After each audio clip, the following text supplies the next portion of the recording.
N.W.A. didn't just change hip-hop, they exposed a system that wanted to mute it. But behind the fame came broken contracts, shattered alliances, and a moment when one member finally said the words nobody else dared to speak voice. Group had to break up, not fade away. It had to break up. And when the truth behind his words finally came to light years later, it shocked the world. The rise of one of the most dangerous and influential groups in music history began in the blistering summer heat of Compton, California, a spark that would not only redefine hip-hop but ripple across global culture for decades. This is a story of N.W.A. niggas with attitude, a group that didn't just create music. They ignited a cultural revolution still echoing from our speakers more than 30 years later. What many don't realize is that N.W.A.'s ascent wasn't some polished, boardroom-engineered plan. No, it was raw, chaotic, and unstoppable, born from the streets, fueled by rage, and propelled by creative fire that only emerges when young artists have nothing to lose and everything to say. Picture it. South Central Los Angeles, 1986.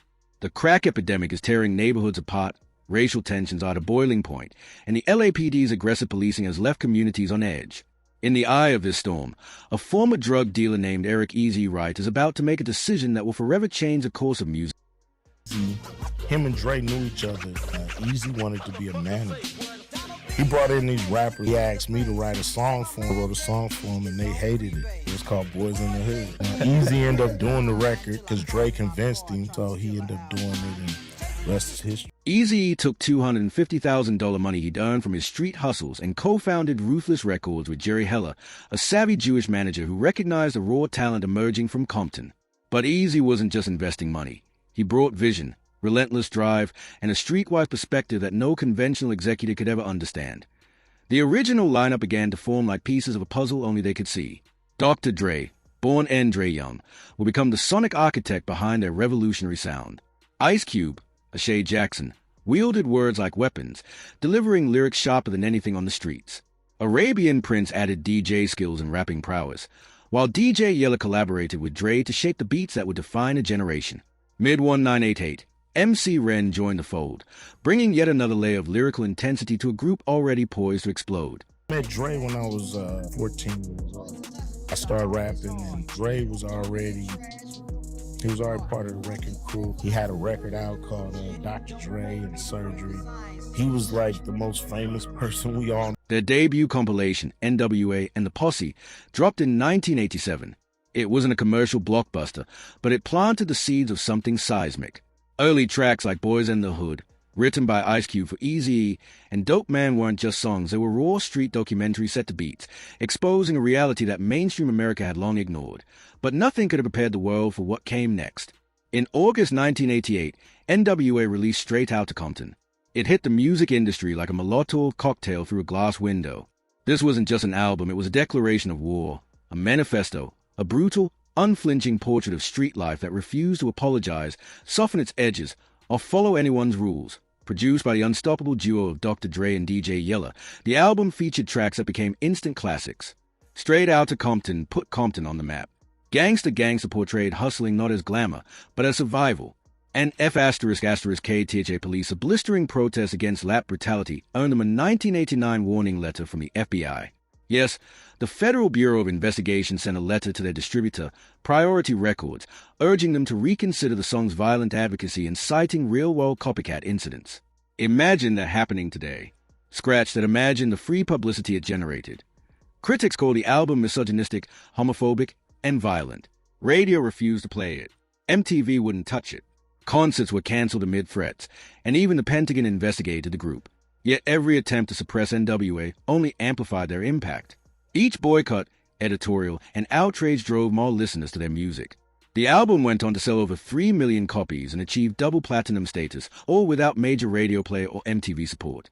In an era when the airwaves were king, N.W.A. didn't ask for permission. They tore down the gatekeepers and carved their own path to the top. All those suburban kids, that opportunity to experience this shit. So now you care. You care about what's going on now because you heard about what's going on. The album eventually sold over 10 million copies in the U.S. alone, cementing its place as one of the most successful hip-hop records of all time. Eazy-E's solo debut, Eazy Does It, also went double platinum, proving that N.W.A.'s success wasn't a one-time fluke. This wasn't just music, it was a movement. N.W.A. not only changed music, but we changed pop culture all over the world. At their peak, N.W.A. didn't just make music, they redefined hip-hop itself. They transformed the genre from party anthems and feel-good tracks into raw, unflinching socio-political commentary, forcing America to face uncomfortable truths about race, poverty, and police brutality. Their influence rippled through generations, shaping the careers of legends from Tupac to Kendrick Lamar and creating a blueprint countless artists would follow for decades. But behind the platinum plaques and sold-out shows, tensions were already simmering. Revolutionary movements are often easier to ignite than to sustain. And when you combine young men with massive egos, sudden wealth, and murky business dealings, you're not building a foundation, you're constructing a powder keg, waiting for the slightest spark. He was holding off for priority. He said, because I want the label red, and I wanted, he want the label. And nobody else would do that. Yeah, Island Records wanted Ruthless Records on the The real powder keg wasn't the fame or the controversy, it was the murky finances at Ruthless Records. Jerry Heller, who managed Eazy-E closely, was increasingly accused of financial impropriety, skimming royalties, and paying group members flat fees, $75,000 advances, while allegedly pocketing far more for himself and Eazy-E. Ice Cube, who had written roughly half of Straight Outta Compton's incendiary lyrics, was starting to feel especially exploited. The stage was being set for one of the most explosive breakups in music history, bitter, personal, and public. Diss tracks that would become masterclasses in lyrical warfare were on the horizon. The world's most dangerous group was about to implode from within, and the fallout would shake West Coast hip-hop to its core. The cracks that had been forming beneath N.W.A.'s meteoric rise were about to split wide open. And when they did, it wasn't just a band breaking up, it was a family tearing itself apart, leaving wounds that would take decades to heal if they ever truly did not. Let's rewind to 1989. N.W.A. was on top of the world. Straight Outta Compton was selling millions. They were packing venues, dominating headlines, and living the dream every struggling artist imagines. But Ice Cube's frustration was building. On tour, riding high on their success, he discovered the harsh truth. Despite writing some of the group's most iconic verses, he was earning less than the roadies. The man whose words were chanted by thousands was being paid less than the people setting up the equipment. The injustice was undeniable, and it would ignite a chain of events that changed hip-hop forever. I would say publishing, and we didn't know about it. The first go-around, we didn't make a nickel. Yeah, we didn't know shit about the business. We were just some creative guys that got together and did something amazing. Eazy-E felt betrayed by someone he once considered a brother, and in 1993 he fired back at Dr. Dre with diss tracks like Real Mother ****ing GS***, using homophobic slaves, adding another toxic layer to an already volatile situation. Yet despite the chaos, N.W.A.'s sophomore album, Niggas for Life, dropped in May 1991, debuting at #1 on the Billboard 200 and becoming the first hardcore rap album to achieve that milestone. Remarkably, the group was literally falling apart even as they reached the peak of commercial success. But the triumph was bittersweet. Exits, lawsuits, and internal strife made it clear the end had arrived. N.W.A. officially disbanded in 1991 without a formal announcement, farewell tour, or reconciliation, just a trail of bitterness, legal battles, and silence that spoke volumes. At the heart of the breakup were unequal contracts. Members were signed as employees of Ruthless Records, not partners, leaving them without ownership in the empire they'd built. Mismanagement by Jerry Heller, whether intentional or not, created a system where the artists who created the music weren't sharing in its profits. Add egos inflated by sudden fame and wealth, and the result was combustible mix that ultimately destroyed the group from within. Eazy-E would later admit to regrets over how things unfolded, though he also blamed external pressures, particularly Suge Knight's alleged intimidation tactics, for accelerating the implosion. The world's most dangerous group had imploded, leaving behind a legacy that was brilliant yet broken, revolutionary yet tragic. They changed music forever, but at a steep cost, their brotherhood. Yet the story didn't end there. The aftermath, the solo careers, the Hollywood ventures, the business empires, and, tragically, the early deaths would prove equally fascinating, heartbreaking, and, in some cases, triumphant. Ice Cube, the first to leave in 1989, defied expectations. Instead of fading into obscurity, he exploded as a solo artist with America's Most Wanted, 1990, and Death Certificate, 1991. Both multi-platinum successes that cemented him as a force independent of N.W.A. But his ambitions went beyond music. In the 1990s, he conquered Hollywood, showing his dramatic range in Boys in the Hood, 1991, delivering comedy gold with Friday, 1995, and starring in hits like Three Kings, 1999, and Barbershop, 2002. In 2015, Ice Cube produced the N.W.A. biopic Straight Outta Compton, a film that grossed over $21 million worldwide and earned an Oscar nomination, proving that his influence extended far beyond the stage or studio. Was going around about the group breaking up and everything. That's not happening.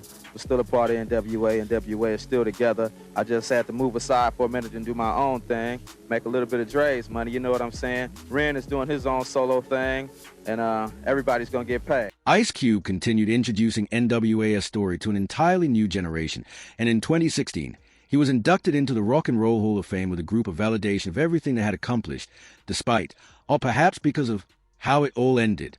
Today, Ice Cube is a mogul, actor, and activist, having built an empire far beyond anything imagined back in the early Compton days. Then there's Dr. Dre, the sonic architect who left in 1991 to co-found Death Row Records with Suge Knight. What Dre did next cemented his place as one of hip-hop's most influential producers.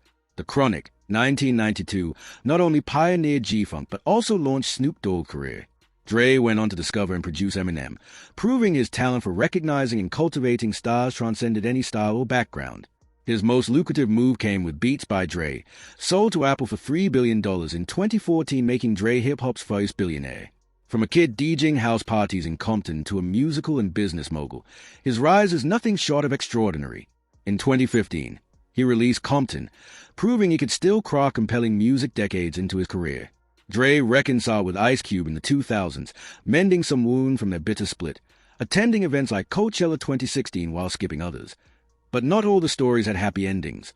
Eazy-E's path took a heartbreaking turn that shocked the hip-hop world. After the breakup, he stayed with Ruthless Records, releasing music while juggling fatherhood. He had 11 children and business ventures that were faltering amid ongoing feuds and lawsuits. In March 1995, what he thought was asthma turned out to be a devastating AIDS diagnosis. In an era when AIDS was heavily stigmatized and misunderstood, the news sent shockwaves through the hip-hop community. Eazy-E died on March 26, 1995, at just 30 years old, sudden, tragic, and unfair. His death reminded everyone that life can be cut short in an instant, and that feuds, pride, and rivalry ultimately pale in the face of mortality. His passing prompted brief reconciliations among the surviving members. Dr. Dre and Ice Cube both attended his funeral, standing together to mourn the man who had brought them all together. In the shadow of his casket, old anger and bitter words seemed small and petty. MC Ren's path diverged, following his own course after N.W.A., carving out a legacy separate from the tumult of his former group.